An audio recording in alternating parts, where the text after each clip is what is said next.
Tao muốn nhom đặt chi đường vướng bằng trăm và học bạn mình chi đường vướng ăn chén đường vướng này rồi nhom đặt chi đường vướng bọn lấy dương trăm tiếp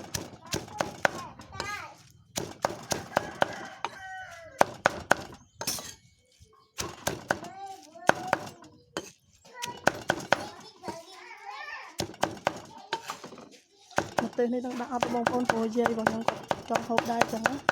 còn tao chầm học hai anh tinh không với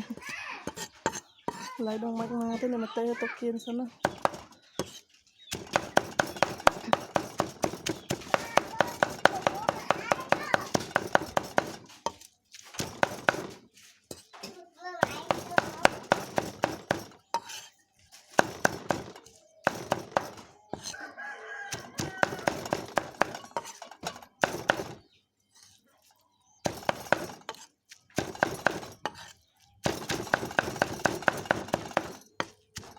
tạo mũi cho bông